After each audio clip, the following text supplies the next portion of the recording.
behind the scenes, some shady business was going down. And it had to do with a man named Jim Thorpe.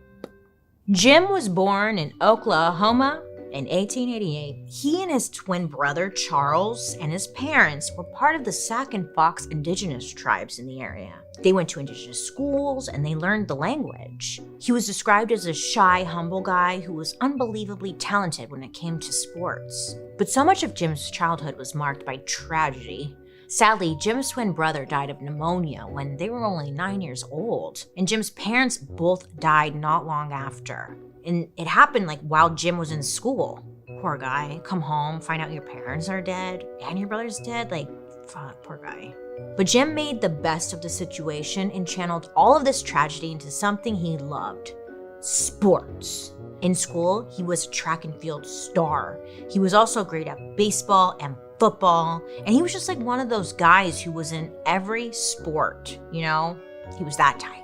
And you just knew watching him that he was going to go pro at something. In 1909, he played semi-professional baseball in North Carolina, and I guess he did so well that he was able to get the courage to compete in the 1912 Olympic Games in Sweden. And guess what? He made it in! I know, very exciting. And just like when he was in school, girl, he kicked ass. He participated in the pentathlon and decathlon games. I know, you're probably like, what is that? I don't know, because I didn't know. But I looked it up for us, don't worry. It's essentially multiple sports rolled into one single competition. Usually a combination of running, throwing shit, jumping, far distances, stuff like that. I mean, today, Olympic athletes are usually only focused on being good at one of those things. But Jim, he did it effortlessly. He scored 8,412 points, which was almost 700 more points than the closest competitor. That wasn't even a close call. Nobody came close. Yeah. Whoa, dude. Killed it. I mean, Jim was clearly the guy to beat. If you were betting on Jim. Go, Jim. So there's always going to be one jealous person out there who's going to try and ruin it for him.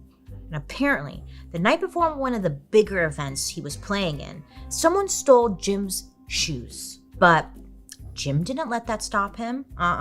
He found one random used shoe on the street and another in a garbage can.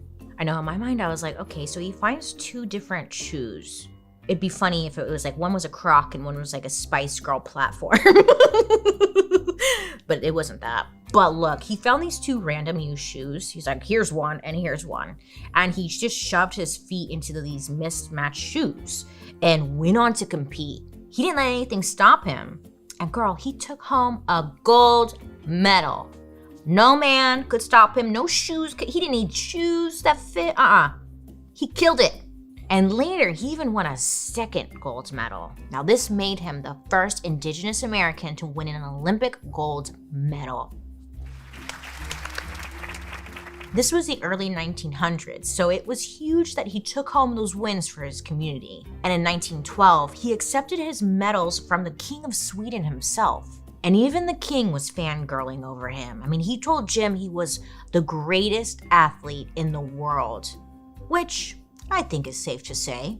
David Moranis, a journalist who wrote a biography about Jim, described him as, quote, a seemingly indestructible force who ran like a wild horse, thundering downhill, yet was also a graceful ballroom dancer and gifted swimmer and ice skater, end quote.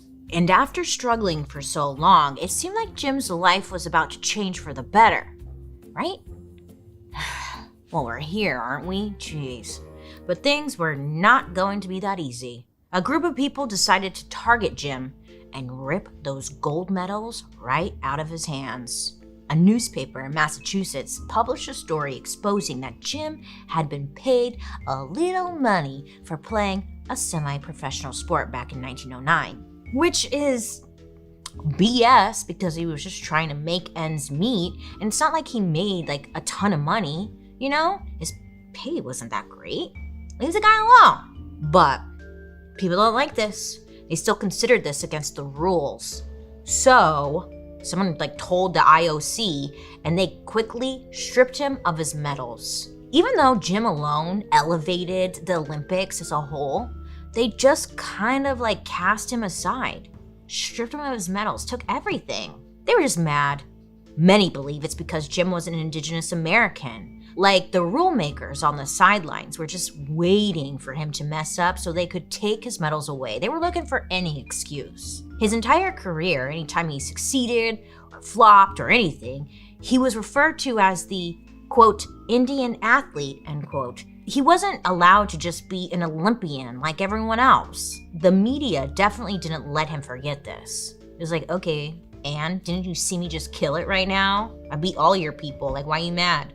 Later in life, sadly, Jim would struggle with alcoholism, and papers would go out of their way to drag him in the press. At one point, when he was going through like a divorce, the press found out, and they used this as an opportunity to put out like a picture of Jim. Now this picture showed him like in a headdress with the caption, "Although he was once the sports idol of America, Jim Thorpe, Indian athlete, proved a neglectful husband, overly fond of the cup that cheers," end quote. What? Like, what is, just petty, you know? Still, Jim did go on to become one of the most famous athletes of all time. He played professional sports until he was in his 40s, and he even became the very first president of the NFL. And he held a record of total Olympic points until 1948. And even though all of his medals were stripped from him, he still proved to be a true, like, all-American star. Paul over here has like 5 posters of him in his bedroom. He's obsessed. He's a big fan. I'm not sure. After he died, Jim was buried in a town in Pennsylvania which literally renamed itself Jim Thorpe because of the burial. Yeah, so there's literally a place called Jim Thorpe, Pennsylvania. Do you live there? Let me know down below. Do they have a McDonald's there? Because if they do, I'll come. And get this, for years, his kids fought to get the IOC to recognize his medals and reinstate them, as they should, right? And that finally happened in 2022.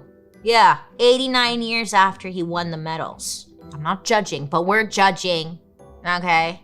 The IOC president issued a statement, as if it's going to do something, saying, quote, "This is a most exceptional and unique situation, which has been addressed by an extraordinary gesture of fair play from the National Olympic Committees concerned," end quote. It's a bunch of words. I don't really know like what they're trying to say. Like just come out and say like, "Here's your medals back. Sorry." They always gotta come out with this fluff. They're so annoying.